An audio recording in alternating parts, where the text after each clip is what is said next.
Today we can definitively say that the Gaddafi regime has come to an end. The world is a better place with Gaddafi gone. If you have studied African history, then you must have heard of Muammar Gaddafi, the famous Libyan revolutionist and politician. If not, then learn about him from this video.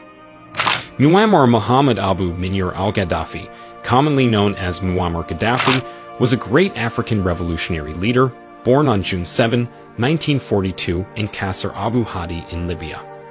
Gaddafi led Libya for 42 years, that is, from 1969 to 2011.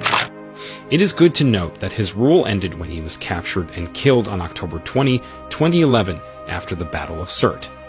Many people attached his death to several causes or reasons, but in this video, you shall discover the real reason why he was killed. Gaddafi was captured by the National Transitional Council forces in Libya and was killed after several accusations. Looking at the number of reasons why Mohammed Gaddafi was killed, you might begin to wonder if this was because of excess dictatorship, and if it was, then you might also wonder the type of leadership such a dictator had. Before his death, Muammar Gaddafi went to take refuge in a large drainage pipe, accompanied by a good number of bodyguards. When the National Transitional Council fighters came, they opened fire which saw the demise of the long-hunted Gaddafi. Here is the real reason why he was killed. As earlier mentioned, Gaddafi was killed after being accused of several actions, and attempts most especially his desire to put forth an African gold-backed currency known as the gold dinar. According to credible and reliable sources, he was not killed for humanitarian purposes, but for power, oil, and money. Gaddafi suffered torture from the Western National Transitional Forces before finally giving up the ghost at the Battle of Sirte. If Gaddafi had succeeded to establish such a monetary system in Africa, the United States of America, Asia, and Europe would have been forced to buy oil and minerals in the African gold-backed currency, which would have tipped up sales. Gaddafi was strongly pushing this agenda via the African Union, especially when he was the chairman in 2009. The idea was greatly turned down by the Western powers because it will devalue their currencies and work negatively on their economies, and as a result they would have less or no control over African countries. In other words, Gaddafi's plans for Africa would have put an end to neocolonialism. NATO's plan to kill Gaddafi is the same as that of Iraqi leader Saddam Hussein. Saddam Hussein was assassinated by the US partly because he chose to sell his country's oil in the euro currency at the expense of the United States dollars. Now the United States was scared and skeptical about the instability the gold dinar will cause to its economy. Hussein's decision to sell oil in the euro was a blow to the United States, worsened by the proclamation that the dollar was the currency of the enemy. All these would have brought back another currency war, which in history was very common, especially in intra-Western and Middle East countries. According to the International Monetary Fund's report, Libya's central bank in 2011 possessed an estimated amount of 144 tons of gold in its vaults. Mohammed Gaddafi's plan was to introduce a gold-backed currency, which he previewed that all African and Muslim nations will adopt. Although he had this in mind, he felt it could be some sort of rivalry with the euro and dollars. How the United States got to know about the gold dinar. A senior advisor to the United States President, Sidney Blumenthal, indicated to his Secretary General, Hillary Clinton, through an email that Gaddafi's government was holding 143 tons of gold and similar amounts of silver in their bank. In late March 2011, these stocks were taken to the southwest direction of Libya's border with Niger and Chad. More heat was added to the matter when former French President Nicolas Sarkozy, who also had interest in Libya, learned about the gold and silver that the country had. He also therefore embarked on attacking Libya. Some of Sarkozy's plans was to gain a share in Libyan oil production, to increase their French influence in this country and North Africa, to improve his internal political situation in France, to provide the French military with a chance to regain its position in the world, and to address Gaddafi's plans of freeing the so-called Francophone Africa from the parasitic French control. Hillary Clinton, the then United States Secretary of State, after hearing this, sought to prevent creation of such a currency in Africa. This hard currency would have allowed Africa to shake off the last heavy chains of colonial exploitation in the continent. The allegedly leaked email of Hillary Clinton had far-reaching implications on the fluid state of post-colonial relations with the West. If this is to be likened to something, then it is an eye-opener. Where Africa seeks to build an independent economic structure, the West is seen to try and derail those plans so as to retain its primacy in world affairs. That is why Gaddafi saw an unexpected death due to his desire to get Africa and Muslim states a new currency.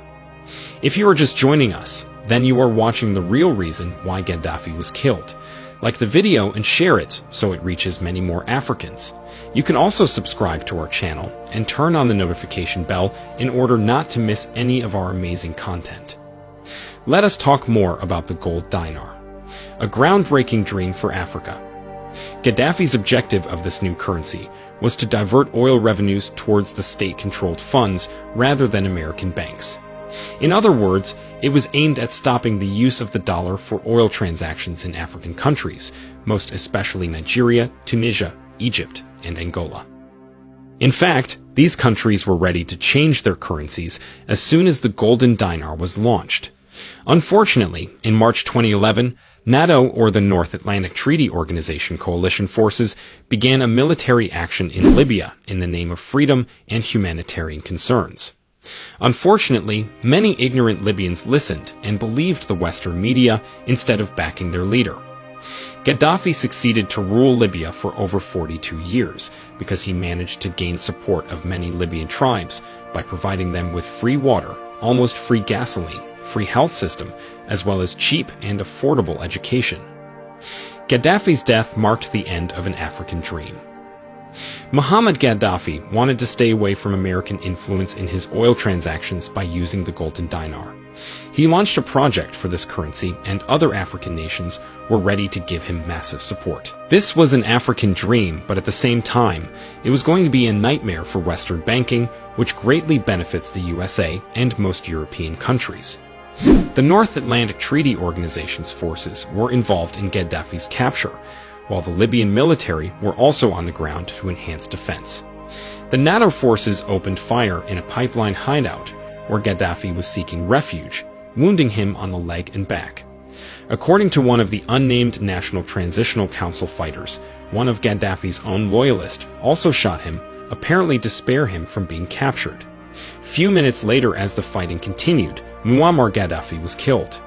Several videos related to his death were shown on television and circulated on the internet. The leader was killed alongside his son, Mu'tasim Gaddafi, and they were buried a few days after their assassination. Let's look at other reasons that led to the killing of Muammar Gaddafi. Besides all what you have watched about why Muammar Gaddafi was killed, there are also points from credible media sources that facilitated this process. As a strong and very dynamic leader, loved by the people of Libya, there were some things Gaddafi did for the people, which were not pleasing in the eyes of his opponents. 1. In Libya, there was no payment for electricity during Gaddafi's reign. Electricity was free for all citizens. Fuel, education, and healthcare were almost free or close to nothing for most Libyans to afford. 2. With an excellent management of oil revenues, the Libyan state had managed to store hundreds of tons of about 143 tons of gold, according to WikiLeaks, and the same amount of silver. All these resources were going to make Libya the most influential country in Africa, supplanting France, for instance. 3. There were no interest on loans in Libyan banks and state-owned financial enterprises. Loans were given at 0% interest rate by law. 4. Living in a house was a must-have issue for all Libyans. Gaddafi even vowed that his parents would not get a house until everyone in Libya had one. In fact, having a house in Libya was considered a human right. 5. All newly wedded couples in Libya received money from the government to build their new apartments. 6. Necessities were given out freely or at very affordable prices to Libyans to better their lives, amongst others. All these were seen as provocative and dictatorial to those who were not in support of Gaddafi's projects, which at the end culminated to some fighting and subsequent killing of the revolutionary leader of Libya. All these other reasons why Gaddafi was killed are gotten from the Muslim Times media source.